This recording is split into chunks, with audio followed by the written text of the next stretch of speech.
What's up guys? So this video is going to be a little bit more of a vlog because you guys have asked to see my personal rig a little bit more on the channel. Now this is my personal rig and today we're going to be doing a little bit of an upgrade to it. We're going to be giving it a little bit more graphics power with this. Okay, for those of you that haven't seen my machine before, this is actually my personal system. This is the one that I pretty much game on all the time when I'm at home. It's not a bad system. It's not really massively high-end either. It's pretty much a middle-of-the-road kind of thing, and I don't do anything more than just game on it. It was actually a replacement for my old PS4 when I wanted to move back into PC gaming, and even though it's been upgraded a lot since I actually first built the original one, I've generally kept it around the mid-range of things. Inside this beautiful fractal meshified 2 case, something that I actually picked up pretty cheap a long time ago, we have a number of components. Some are a little bit high-end like the fans. For the fans I used a whole Noctua set because using this as like a console I want it super silent when it's next to the TV. The motherboard is an MSI B550, again nothing super high-end but it's enough for the processors that I've been using. The CPU is an AMD Ryzen 5600X, which again is more than enough for what I do. Although I'm thinking about giving that a little bit of an upgrade soon. Maybe I should actually move it to something like a 5800X 3D and then I can just completely forget about the system for a couple of years. When it comes to memory, I'm currently running 4 sticks of 8GB, that's 32GB of Crucial Ballistics. I don't know why I actually use that memory in the end. I think it would just look pretty cool in the case and it kind of works. It gives me plenty to be able to do stuff with. I don't tend to use a lot of memory, obviously, just gaming on the system, but kind of fills all the slots and it looks really nice. And then obviously for the centerpiece here we have my RTX 3070 Ti.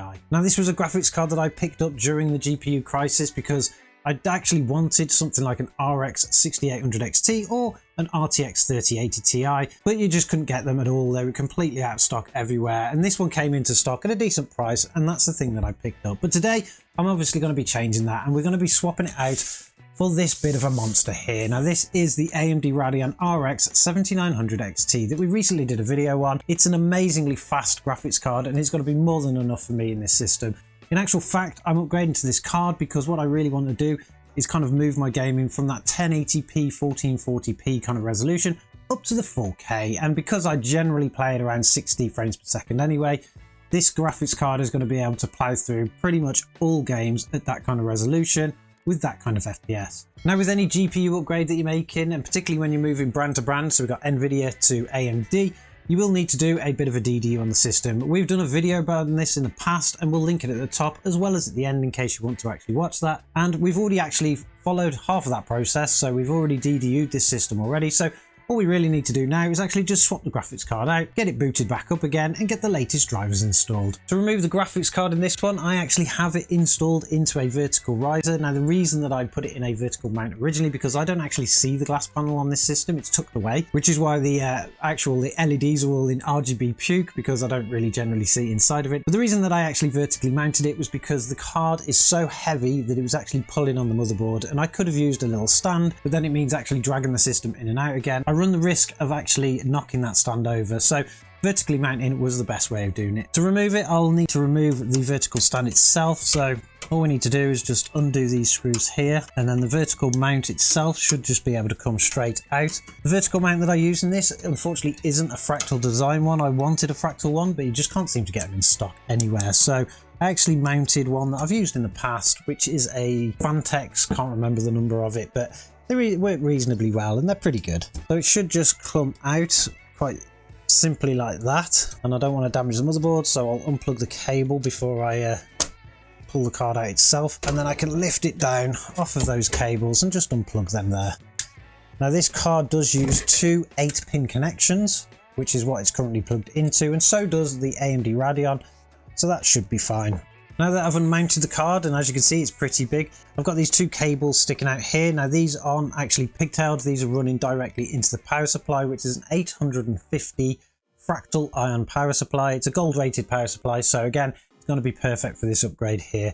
To remove the card, it's actually screwed down onto the vertical mount itself, so we'll take them screws out there and then we should be able to just lift the card straight off. So now that we've got this card out, we'll need to get the new one, and we'll just marry it up to it just to show you the size difference. Now the AMD Radeon RX 7900 XT is a far superior card in terms of performance and power to the 3070 Ti. But as you should already know, we actually picked up the reference model, so it's much smaller in size. If we actually compare these up to each other, you'll see the size difference here between the two cards. The AMD cards are really small compared to these MSI versions, but it's going to look alright in the system anyway. This card did actually fill out this massive case quite a bit. I'm hoping that the AMD one does, but again, like I said before, I don't even see the system, so it's not really that important. The actual power difference is going to be the important thing. The RTX card has already been earmarked for somebody else, so that's going to be shipped off to somebody that actually doesn't desperately need an upgrade, but would love an upgrade, so that's where that one's going to go. And now we just need to install the Radeon card back in. I'm going to continue to install this in the actual riser itself because this card is extremely heavy. It's actually heavier than the RTX card purely because of its metal casing that it's got around it. Again, we did do a video recently on this card, and what we'll do is we'll link that at the end too, so you can go and check it out. And particularly, we do talk about the weight of this card, and if you're going to ever think about getting one, you're going to want to make sure that you either vertically mount it due to its actual weight, not just the size, or you're definitely going to want to have an anti-GPU sag, because the size and weight of this card, it could actually tear your PCI Express port out. But we'll just mount it back into the support or the riser, and then we'll have to get it loaded back into the system. Now, the actual power plugs are kind of the other way around on this one, so what I'll do is I'll flip them over, give them a bit of a bend. I think because they've been bent the other way around for so long, it kind of has them stuck. And then I'm going to try and fit them while it's on the outside, just so I can make sure that they're fitted properly. Right, so we've got the power cables now installed, and it's looking pretty good. We'll slide this back into the system now. Lift up these pipes just so the cables can get underneath them, and then we'll plug the vertical riser cable, vertical mount riser cable back into the system. And then we just need to kind of push this card back a little bit. There is a little bit of an issue with these risers, and it's because of the length of the cable. It's really nice for pulling out of the system to be able to actually get the card in and out without actually pulling on the motherboard. But when you're mounting them back again, sometimes they're a little bit finicky when trying to fit that amount of cable back, but we'll get there, and kind of now looks like it is actually mounted up. Now, this card isn't as high as the other card also, but it actually looks nice and clean here. The cables are nicely mounted behind, and we've got the little M.2 drive above it. But now what we need to do is screw this mount back in just to secure the graphics card. And there we have it. The graphics card is now installed back into the system. All we need to do now is take the system over to the benching area, because that's where we've got our monitors and things. We'll get it up and running. We'll get the latest drivers installed, and then we'll just try a bit of a game, make sure that everything works fine.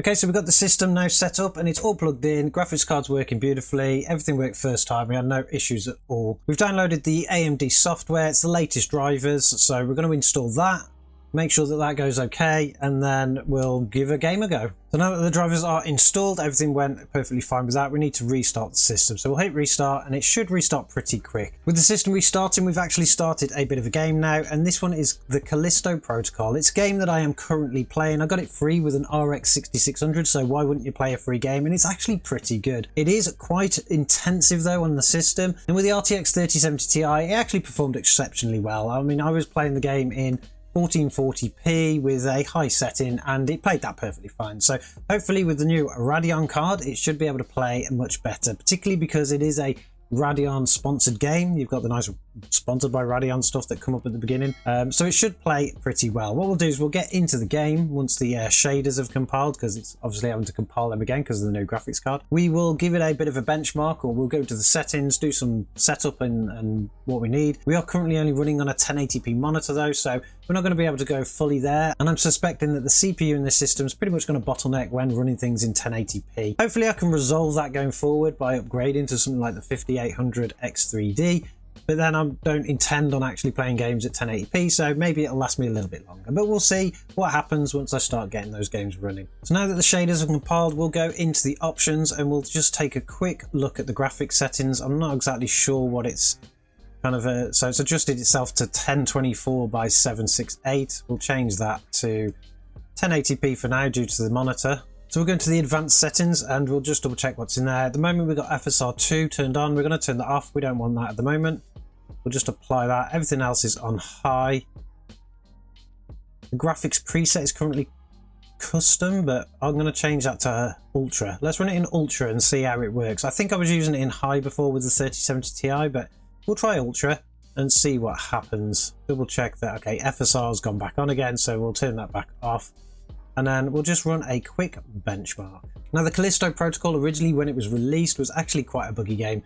Even in the benchmark itself, there was quite a bit of stuttering on certain things. Now I didn't really see that a lot on the 3070 Ti, only really when it loaded a new level in, but it had quite a lot of updates by the time I got to play it, so I kind of assumed that they fixed certain things because others were having a terrible problem with it. I don't see that much of it. Like I say, it's just on those loading pieces when it loads a new area, and then it kind of completely smoothens up and you don't see it again for a long time. I say a long time, it takes me a while to get through this kind of game because quite a lot of puzzles and things that you have to work out, and a lot of it is actually quite difficult. But I do believe that when I stopped playing this the last time, I actually got stuck on a bit, so I need to actually work out how to do that. And I generally do play with a controller because this is a replacement for a console. I don't really have the space for a mouse and keyboard for this one. If I play mouse and keyboard, it's in the studio with the studio gaming rig, and that's the one with the Intel Arc. But the benchmark is finished, and we've got it that it rendered 2,605 frames in 44.3 seconds,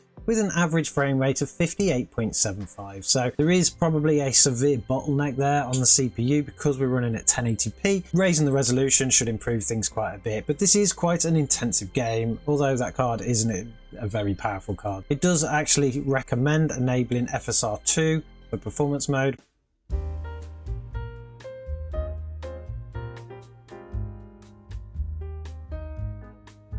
For now, we will see if we can actually just jump into the game, and I'm sure you'll see how terrible I am at it because of where I'm stuck. I'll see if I can get the controller working because it's just a little bit easier for me to play with the controller. Everything seems to be working quite well. For any of you that have played the game, maybe you know how to get past this bit a little bit better than I am. Supposedly these enemies are blind, but I generally just beat up every enemy. But the game's running reasonably smooth. I can't see any issues with it so far. I'm sure if I do get to a bit where it does start to intensify a bit, maybe we'll see something, but seems to be playing fine at the moment, and my return to Team Red has worked perfectly fine. That's pretty much it for this video really. Just wanted to introduce people to my system for those that were asking. I do like to keep a clean primary system, but if you guys have got any kind of suggestions on upgrades and updates that I should make to this, feel free to drop them in the comments below, and maybe we'll do something together in another video going forward. But now that my GPU upgrade is actually done, I'm going to get back to playing this game, and I'm going to try and get past this bit that I'm stuck on. So we will catch you in the next one.